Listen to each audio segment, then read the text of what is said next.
CIET national council of educational research and training వారు సమర్పిస్తున్న కార్యక్రమం బస్సు నంబర్.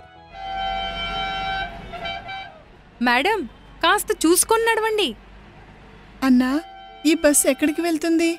నేను కిషన్గఢ్ వెళ్ళాలి. ఈ బస్సు నెంబర్ ఎంత? వచ్చేపోయే బస్సుల వెనకాల నడుస్తున్న ఆ స్త్రీని చాలాసేపటి నుండి చూస్తూనే ఉంది సుమన్. తనను తాను నియంత్రించుకోలేక దగ్గరగా వెళ్లి ఆ స్త్రీని అడిగింది, ఏమైంది? నువ్వెక్కడికి వెళ్ళాలి? ఏ బస్సు కోసం ఎదురు చూస్తున్నావు? నేను 424 నెంబర్ బస్సులో కిషన్గఢ్ వెళ్ళాలి. 424? ఆ బస్సు ఇదిగో ఇప్పుడే ఇటు నుంచి వెళ్ళింది. అవునా? నాకు తెలియని కూడా తెలియలేదే. ఓహో, కానీ బస్సు మీద నంబర్ రాసుంది. నువ్వు చూడలేదా?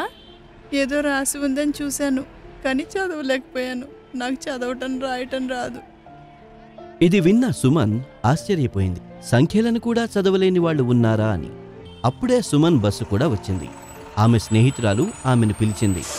సుమన్, త్వరగా రా, బస్సు మిస్ అవుతుంది. రా రా, త్వరగా రా. నువ్వు వెళ్ళు, నేను ఇంకో బస్సులో వస్తాను. అలాగే, జాగ్రత్తగా వెళ్ళు. రా, సరైన బస్సులో వెళ్లేందుకు నేను నీకు సహాయం చేస్తాను. ధన్యవాదాలమ్మా. కొన్ని బస్సులు వెళ్లిన తర్వాత చివరకు 424 నంబర్ బస్సు రావడం సుమన్ చూసింది. 424? అదిగో నీ బస్సు వచ్చింది.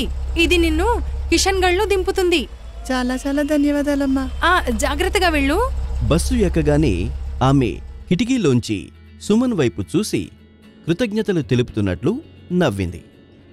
తర్వాత వీడ్కోలు పలికి బస్సులో బయలుదేరింది. తన బస్సు కోసం ఎదురుచూస్తున్న సుమన్కు ఒకరికి సహాయం చేసిన తృప్తి కలగడం మాత్రమే కాదు, మనసులో చాలా ప్రశ్నలు తలెత్తాయి. ఇదెలా సాధ్యం అవుతుంది? బస్సు మీద రాసున్న నంబర్ కూడా చదవలేకపోతున్నారు.